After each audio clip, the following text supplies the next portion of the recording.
faire ça. Salut à tous. J'espère que vous me voyez bien, que vous m'entendez bien. Au pire, Greg fera des réglages. Alors, ce que je suis en train de faire, c'est que je suis en train de faire mes changements d'eau sur mes écrevisses. Donc, je suis en train de, du coup, d'enlever un tiers dans chaque bac. Et alors, les écrevisses, c'est un peu ces bacs-là, voilà, ils sont au fond de la shrimp. Alors, je les surveille, hein, mais c'est ceux que je surveille le moins, pour vous dire.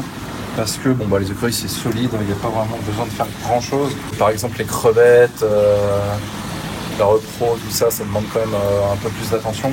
Mais bon, du coup voilà, je suis en train de faire un petit changement d'eau, donc j'enlève un tiers, hein, c'est la règle, hein, n'oubliez pas. C'est important de faire ça comme ça. Ce que j'ai remarqué ici, c'est que, je ne sais pas si vous voyez, regardez là, ce bac là par exemple. Il a un petit souci d'équilibre, celui-là aussi. Celui-là. Voilà, il y a des, vous voyez un peu ces algues noires là, qui sont au fond. Bah voilà, ça c'est un peu embêtant. Bon, c'est pas grave, hein, mais bon, ça... Donc il y a des soucis d'équilibre, donc c'est normal. Il y a ces bacs-là, ces bacs qui bougent beaucoup, on les refait régulièrement, on a changé un peu la disposition et tout ça. Donc ouais, ça arrive que des fois, il y a quelques bacs qui sont un peu moins équilibrés que les autres. Mais bon bref, pour pallier à ça, alors l'équilibre, moi je préfère que ça se fasse tout seul. C'est mieux. Évitons de mettre des produits quoi. Après dans les cas extrêmes il y a des trucs qui marchent très bien comme le Zen Shrimp ou le Zen Fish là. Ça c'est des trucs qui marchent bien pour rétablir l'équilibre, lancer même un aquarium ou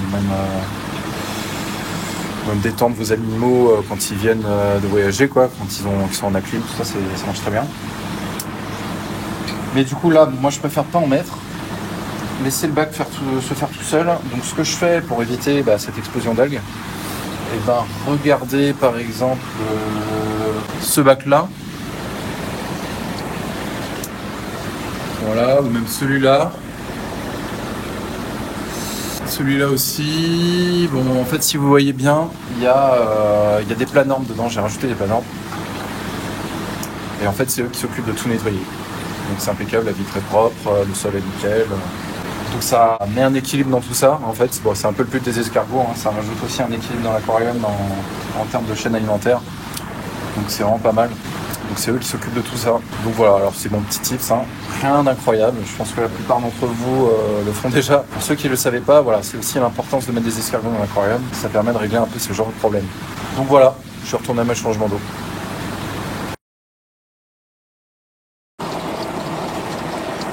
Ouais. Alors, figure-toi, c'est ce que je craignais.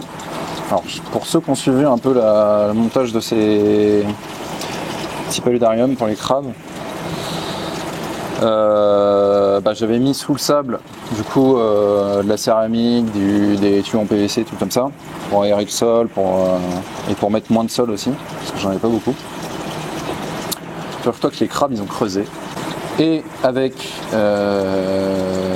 le flux de l'eau, en fait, ça a fait des glissements de terrain.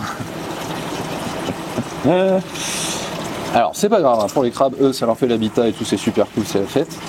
Pour moi, c'est plus compliqué parce que pour les trouver et les récupérer, c'est chiant. Mais bon, putain. On va laisser comme ça et puis quand il n'y en aura plus j'arrangerai le truc. Mais bon, c'est une mauvaise nouvelle pour moi, c'est une bonne nouvelle pour eux, j'aurais dire. Mais bon, alors pourquoi on fait ça? Parce qu'en fait, figurez-vous qu'on a reçu des crabes, on a reçu des mandarins. Donc voilà, ils sont bien cool, je pourrais les rajouter à leurs potes. Ça n'arrange pas du tout cette affaire, hein, je peux vous le dire. Surtout que le flux de l'eau creuse, donc ça s'arrange pas avec le temps, quoi. Mais c'est une info intéressante, il faut la prendre en compte. Donc c'était une bonne idée en soi, en théorie. En pratique, un peu moins. C'est-à-dire j'ai pas assez de sol pour finir le truc. On verra ça plus tard. Mais bon bref, je vais mettre les crabes. Hop. Ça marche pas bien, c'est merdier. Voilà. Toc. Et lui, non plus. Alors comme vous le voyez, le grand retour, Ça faisait très longtemps qu'on n'avait pas eu des si belles. Des alignés bleus, donc Procambarus alignés bleus. Elles sont trop belles. Toutes bleues comme ça faisait longtemps que je ne les avais pas vues comme ça là. Oh, une belle taille. Donc ça peut quand même grandir pas mal. Hein. Pas autant que les Cherax, mais quand même plus que tout ce qui est Cambarius. Leur comportement se rapproche des Cambarius par contre. Donc une certaine agressivité, mais pas autant que les Cherax. Donc tant qu'il y a de l'habitat, regarde là j'en ai quand même pas mal dedans. J'en ai une quinzaine. Ça se passe bien, il n'y a aucun souci. Ça c'est 140 litres, il y a de l'habitat, il y a une racine, il y a tout ce qu'il faut pour qu'elle se plante, pour que chacun ait son territoire. Donc tout se passe bien. À la différence des Cherax qui, elles, c'est plus compliqué, c'est beaucoup plus gros. Ça déplace l'habitat, les plantes et tout, ça c'est emmerdé. Donc elles, c'est plus cool. Donc le grand retour des alignés bleus. Elles sont magnifiques, mâles et femelles.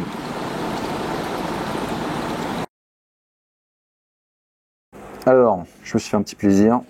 J'ai pris un petit escargot là pour le récifal. Donc il va bien aider à nettoyer. Alors ça c'est quoi? C'est un Babylonia, donc type Nassarius. Alors c'est un détritivore qui est très efficace. Il vit la plupart du temps enfoui dans le sable. Donc c'est vrai que c'est un peu dommage parce qu'il est quand même sacrément joli. Mais il aide vachement pour manger tous les détritus de poissons, ici de crevettes. Il va aider au nettoyage du sable. Ce qui est bien avec cet escargot, c'est que il n'est pas du tout, c'est pas du tout un danger pour les poissons, pour les crevettes, les invertébrés, les coraux. Et franchement, moi je trouve qu'il a vraiment de la gueule, donc c'est vraiment cool. Je viens de finir l'acclimatation, donc on va l'intégrer directement dans l'aquarium maintenant. Alors on va faire gaffe.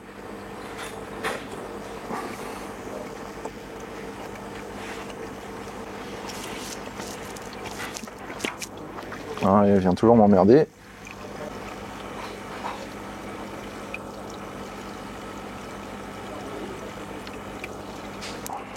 On va remettre droit. Pas qu'il fasse trop d'efforts. Voilà. Allez, va faire ta vie. Et l'autre qui fait sa life aussi. Sur la main. Voilà. Allez, barre-toi. Voilà.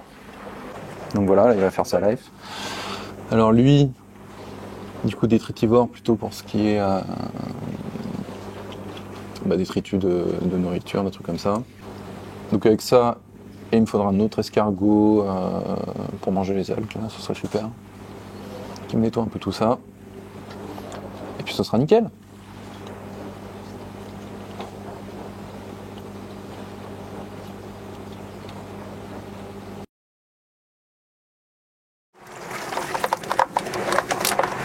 Alors,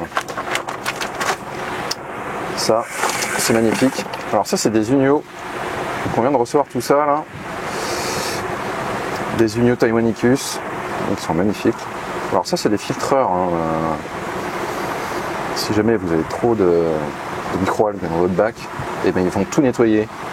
Ça marche un peu comme les praires ou même les huîtres, ça fait ça. Les moules, tout ça. C'est des bivalves quoi. Ils sont vraiment trop stylés.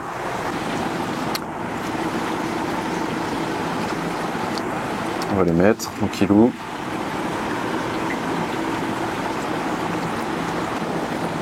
Je les plante un peu pour qu'ils soient, pour leur faciliter la tâche, mais bon après eux, ils vont se débrouiller. Hein. Ils vont se déplacer s'ils sont pas bien, ils vont se replanter sans fouiller si jamais ils sont contents. Jusqu'à ce qu'ils s'ouvrent pour filtrer. Hop, voilà. Le grand retour des tylos. Alors ça c'est les white spots il me semble. Ouais. Ça faisait très longtemps qu'on n'avait pas eu. Alors attention, hein, ça c'est en une eau sulawésienne. Elles sont vraiment magnifiques. Donc vraiment des paramètres spéciaux, hein. Faites attention à ça.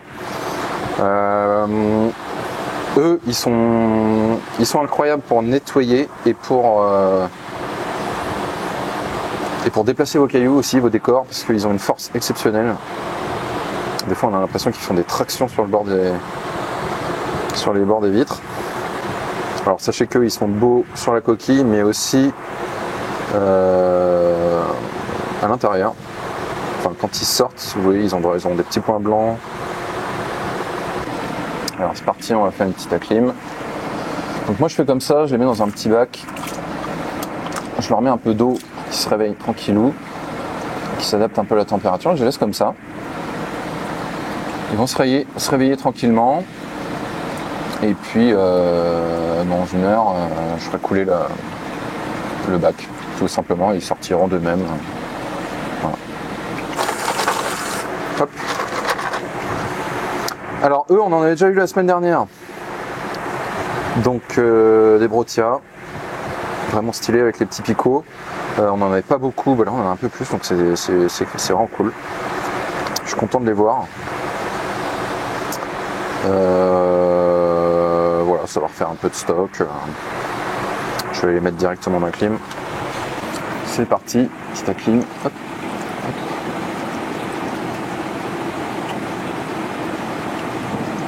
Voilà.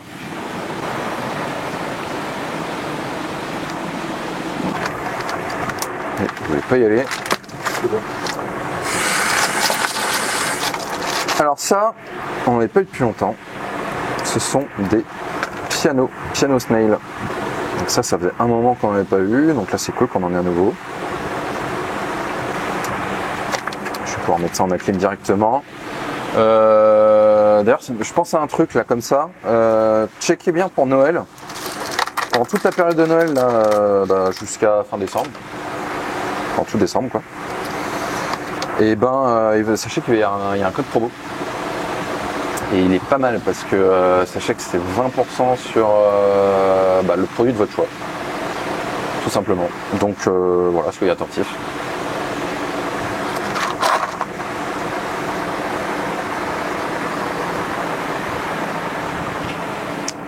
Alors je vais les mettre où ceux-là? Ah bon, on les met là.